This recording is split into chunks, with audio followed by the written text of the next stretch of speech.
अब देखो, पार्ट मैंने 2 दिन पहले जो आर्टिकल का जो सेशन लिया था, मैंने उसमें बताया था कि 2 आर्टिकल होते हैं 2 प्रकार के, इंडेफिनेट और डेफिनेट। इसमें से इंडेफिनेट वाला जो एरिया है वो कवर कर चुका हूं मैं, ए और एन वाला। मैं बता चुका हूं आपको कि ए और एन कहाँ पे यूज होता है और अपन उनको कैसे यूज करते हैं, कौन कौन सी जगह पे यूज करते हैं, कहाँ पे यूज होता है वो। हल्का सा रिमाइंड बता देता हूँ तुम्हारे को मैं थोड़ा सा। ए और एन जो होता है वो काउंटेबल नाउन के साथ में यूज होता है, सिंगुलर काउंटेबल जो नाउन होती है उनके साथ में यूज होता है ए और एन। अब इसमें डिफरेंस क्या रहेगा ए और एन में? डिफरेंस ये रहेगा, जहां पे कोई शब्द है, अगर उसके आगे हमको ए और एन लगाना है, ठीक है, ए और एन लगाना, तो उसके आगे ए कैसे लगाएंगे, एन कैसे लगाएंगे?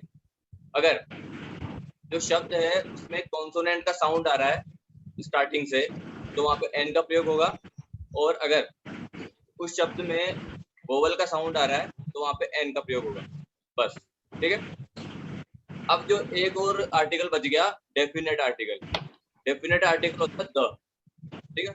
ज्यादातर हमको पता है कि द कुछ विशेष चीजों के लिए काम में आता है, ठीक है। देखो यहाँ पे मैंने लिस्ट बना रखी है कि किन किन चीजों के लिए अपन द का यूज कर सकते हैं। डन।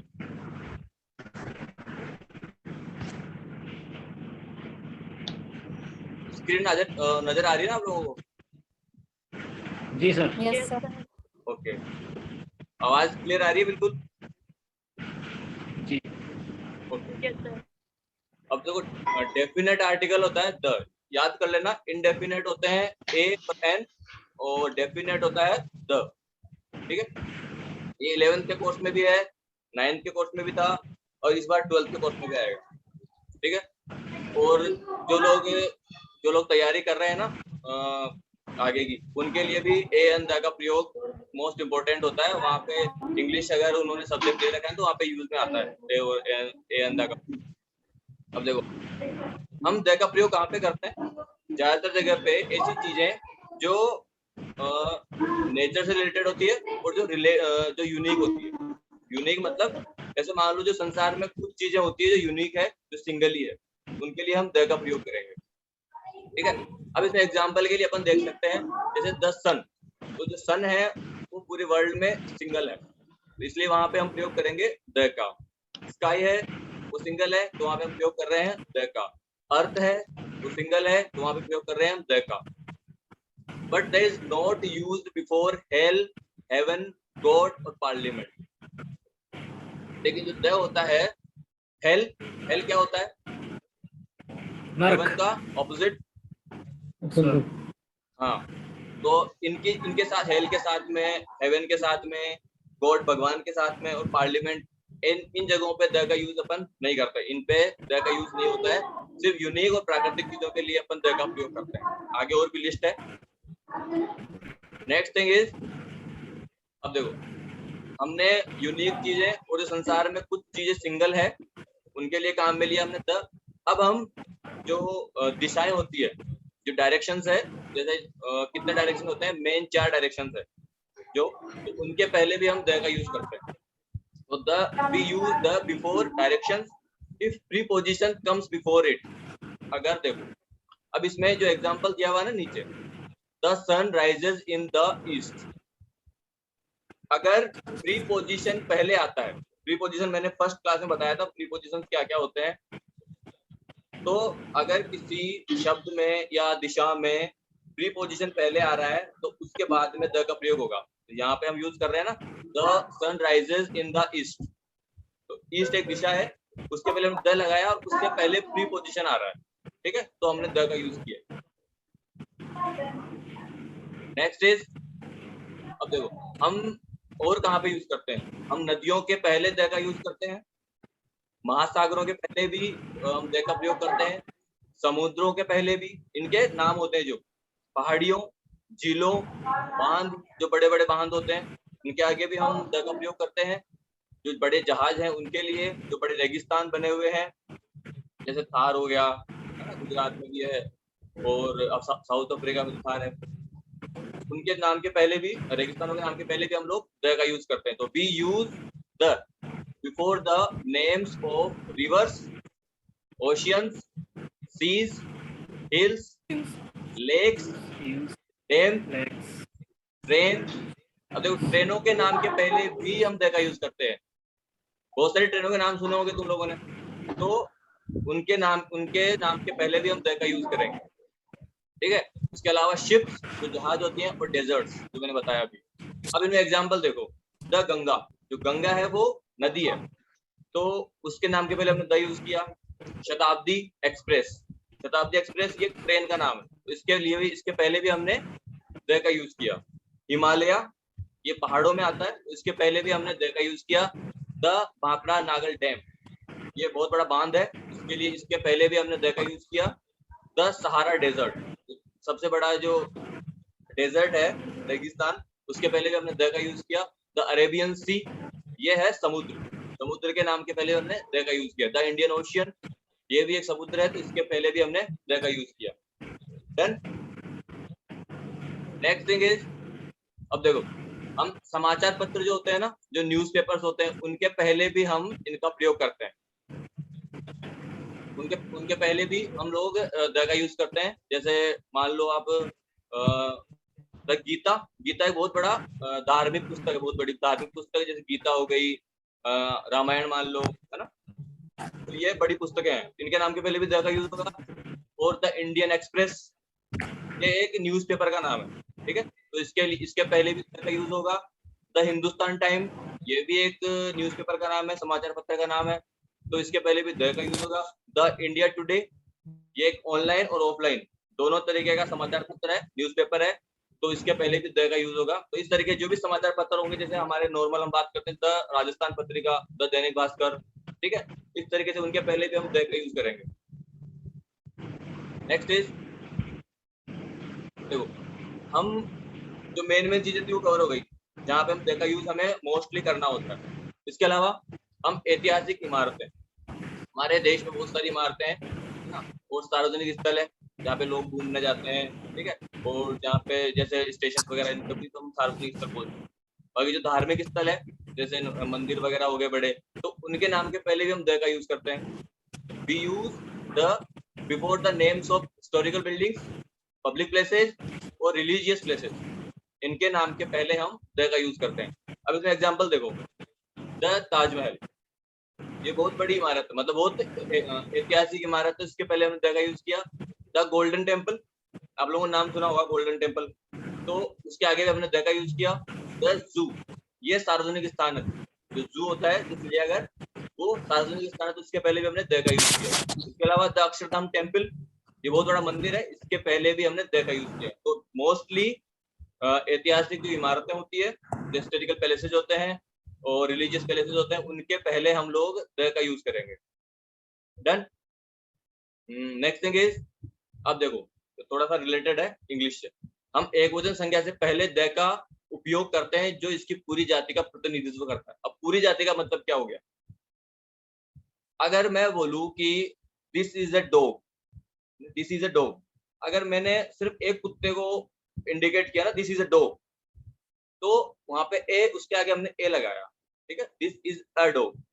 बट अगर हमने जो डॉग है या वो मनुष्य मान लो, एनिमल की किसी एक पर्टिकुलर जाति को, मतलब पूरे उसकी पूरी जाति को, जैसे the dog is a faithful animal, ठीक है, तो इसकी पूरी जाति को इंडिकेट कर रहा है द, कि ये जो कुत्ते होते हैं वो वफादार होते हैं, वो अच्छे होते हैं उसके नजरिए से, तो पूरी जाति को इंडिकेट कर रहा है, तो उसके आगे हमने द का यूज किया, ठीक है। तो अगर पूरी जाति को इंडिकेट करता है कोई शब्द या कोई सेंटेंस, तो उसके पहले हम द का यूज करेंगे, ठीक है। लेकिन वहां पे ये ध्यान रखना पड़ेगा कि हम वो सिंगुलर होना चाहिए, सिंगुलर नाउन होना चाहिए।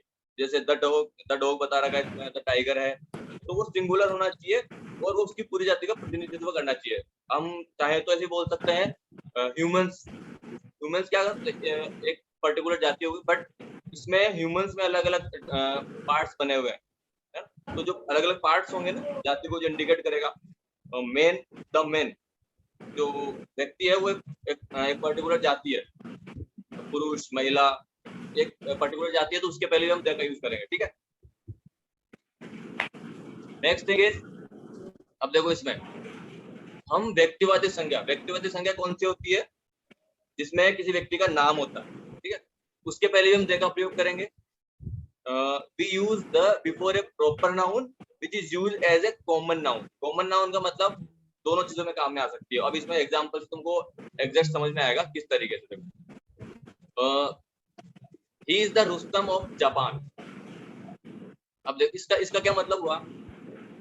अब जैसे क्लास होती है, कभी क्लास में किसी को बोल देते हैं ये तो महाराणा प्रताप लग रहा है ना, तो हमने उसको क्या बोला, हमने उसको महाराणा प्रताप की संज्ञा दी.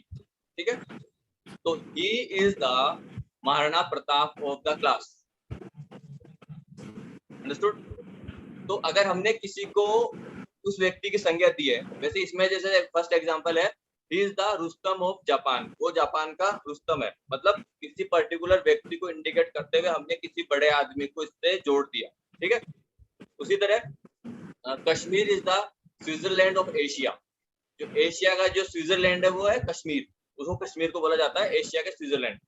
तो हमने कश्मीर तो एक अलग जगह है, स्विट्जरलैंड अलग जगह है, बट हमारे जो कश्मीर है उसको स्विट्जरलैंड की संज्ञा दी है, तो हम उसके पहले भी हम द का यूज करेंगे जिसकी संज्ञा देंगे. जैसे कि पहले मैंने एग्जाम्पल बोला, the Maharana Pratap, the Rustam, the Switzerland, इस तरीके. ओके. नेक्स्ट थिंग इज हम कार्यशाला. कार्यशाला का मतलब क्या होता है, ऑर्गेनाइजेशन और कारखाने, जो फैक्ट्रीज वगैरह होती है उनके पहले, पार्टीज के नाम के पहले, पार्टी राजशाम वाली नहीं, जैसे कांग्रेस पार्टी, बीजेपी, ऐसी वाली. बैंक के संगठन, ठीक है, इनके नाम के पहले हम द का यूज करेंगे. तो we use the before the name of organisations of workshop, factories, party and bank, इनके नाम के पहले भी हम द का यूज करेंगे. ठीक है. अब जैसे एग्जांपल्स ले लो इसमें, the Congress party, the Reliance industries, ये फैक्ट्री है, बहुत बड़ी एक तरीके से कारखाना है, मान लो. द बीजेपी, ये पार्टी हो गई. ठीक है. The state bank of India, ठीक है, द बैंक ऑफ बड़ौदा. इस तरीके से बैंक के नाम के पहले, पार्टीज के नाम के पहले और फैक्ट्रीज के नाम के पहले, उनके नाम के पहले भी हम द का यूज करेंगे. आवाज आ रही है ना सबको क्लियर, या थोड़ा धीरे बोलूं या तेज बोलूं? नहीं सर. जी सर. सही है ना? ध्यान लगा के सुनो. नेक्स्ट इज हम ऐतिहासिक घटनाओं से पहले द का प्रयोग करते हैं. We use the before historical events. Historical event की जो बहुत पहले जो घटनाएं हुई है, कोई लड़ाई मान लो, the battle of Panipat, Panipat की लड़ाई, उसके पहले भी हम द का प्रयोग करते हैं.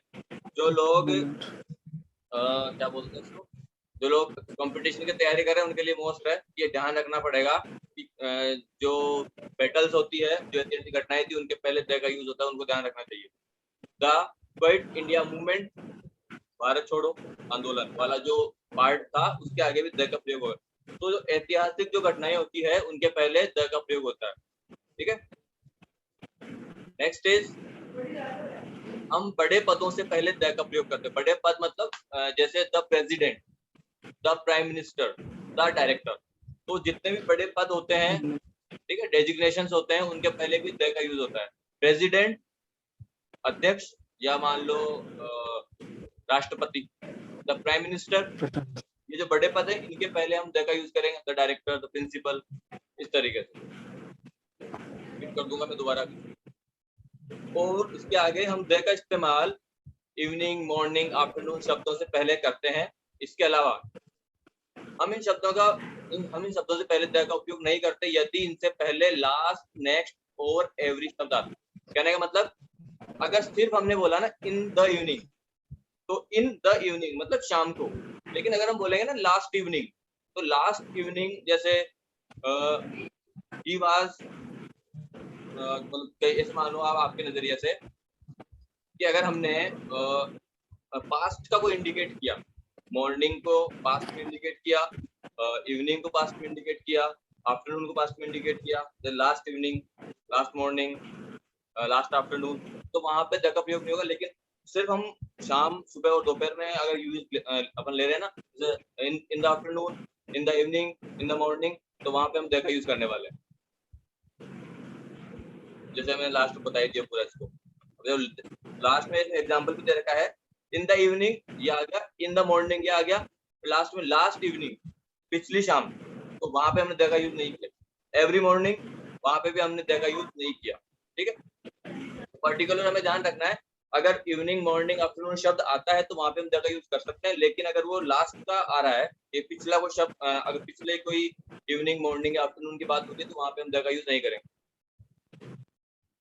नेक्स्ट इज, अगर हमें किसी से तुलना करनी है, तुलना करने का मतलब कि ये इससे ये ऊपर है, इससे ये छोटा है, इससे बड़ा है, तो वहां पे हम द का यूज करते हैं। जैसे we use the before comparative degree, degree होती है, तीन डिग्री होती है, उनमें कंपैरेटिव डिग्री में ये यूज होता है। अब किस तरीके से, शी इज वाइजर देन सुमन,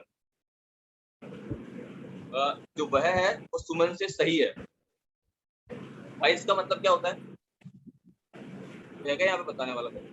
बुद्धिमान, बुद्धिमान सर, है विद्वान, हाँ ज्ञानी बोल सकते बुद्धिमान। हो। हाँ ज्ञानी बोलो थोड़ा, ठीक है। तो शी इज वाइजर देन सुमन, तो वो सुमन से ज्यादा समझदार है, ऐसे मान लो। ठीक है, शी इज वाइजर देन सुमन, लेकिन वो तुलनात्मक डिग्री होगी तब हम यूज करेंगे, इसमें यूज नहीं कर रहे हम लोग। अगर हम उससे ज्यादा यूज कर रहे हैं, मतलब उसमें अगर, नेक्स्ट इज, हम बहुवचन बनाने के लिए प्रॉपर नाउन से पहले द का यूज करते हैं। हम बहुवचन बनाने के लिए, बहुवचन कैसे तरीके, मतलब बहुवचन किस तरीके से, जैसे मान लो किसी का सरनेम है गुप्ता, ठीक है, तो हम उसको बोलेंगे ही इज गुप्ता। बट अगर हमने उसको प्रॉपर नाउन से पहले, उसको अगर हमको बहुवचन बनाना है, बहुवचन बनाने का मतलब जैसे बहुत सारे गुप्ताज है, तो उनको क्या बोलेंगे, द गुप्ताज। अगर सिंगल व्यक्ति को इंडिकेट कर रहे हैं तो ओनली गुप्ता, मतलब और भी सरनेम हो सकते हैं, बट अगर हम इसके अलावा बहुत सारों को एक साथ इंडिकेट कर रहे हैं ना, तो हम द गुप्ता यूज करेंगे। ग्रीन हरा होता है ना, लेकिन अगर मान लो बहुत सारे हरे पेड़ है, या फिर बहुत सारी ग्रीनरी है, हरियाली है, द ग्रीन्स, या मान लो हम उसको एक तरीके से कोई सिंगुलर नाउन है, तो प्रॉपर नाउन है, उसको हमको प्लूरल में चेंज करना है, तो हम प्लूरल में जब चेंज होगी ना, तो वहां पे द का प्रयोग होगा, the Sharmas, the Gupta, the Greens, इस तरीके से। इसके अलावा हम बहुवचन बनाने के लिए प्रॉपर नाउन से पहले द का प्रयोग करते हैं, मैंने बता दिया। लेकिन इसके अलावा एक और इसमें हम तारीखों से पहले द का प्रयोग करते हैं। Today is the 8th June of, चलिए कल का बनाया हुआ है, मैंने 8 जून लिखा था, तो today is the 8th of June, ये आज के लिए बोले तो today is the 9th of June. तो जो डेट होती है, तो डेट्स के पहले भी हम लोग द का यूज करते हैं। ओके, इसके अलावा हम द का उपयोग ऑल और बोथ के बाद, इसके अलावा ऑल और सेम से पहले, मतलब देखो दो शब्द ले लो इसमें, ऑल और बोथ, इनके तो बाद में द का प्रयोग होगा, एग्जांपल भी है इसमें। इसके अलावा होल, होल का मतलब होता है पूरा, और सेम, इनसे पहले, तो we use the before, the after words all और बोथ, ऑल और बोथ के तो बाद में यूज करेंगे अगर वहां पे वो शब्द आ रहा है तो, और अगर होल और सेम शब्द आ रहा है तो उसके पहले यूज करेंगे। जैसे ऑल द बॉयज, यहाँ पे ऑल आ रहा है ना, तो ऑल द बॉयज, तो यहाँ पे ऑल आ रहा है, उसके बाद हमने द यूज किया। बोथ द गर्ल्स, बोथ आ रहा है, उसके बाद में यूज किया हमने द। अगर द होल क्लास, तो यहाँ पे होल आ रहा है, इसके पहले हमने द यूज किया। द सेम शर्ट, इसके पहले हमने द यूज किया। तो ऑल और द के तो बाद में यूज करना है हमको द को, और होल और सेम के पहले यूज करना है द को। ओके, इसके अलावा ये लास्ट वाला है कि हम समुदाय और जातियों से पहले भी द का यूज करते हैं। जैसे we use the before community और कास्ट्स, जैसे द इंग्लिश। द इंग्लिश मतलब यहाँ पे क्या किया इन्होंने, अंग्रेज जो कम्युनिटी है उसको इंडिकेट किया। अभी मैंने पहले बताया था कोई कम्युनिटी होगी ना, उसको इंडिकेट करने के लिए हम द का यूज करेंगे। द इंग्लिश अंग्रेज लोग, द हिंदूज हिंदू लोग, द फ्रेंच, फ्रेंच एक कम्युनिटी है, तो उनके पहले भी हम द का यूज करेंगे। तो किसी समुदाय के पहले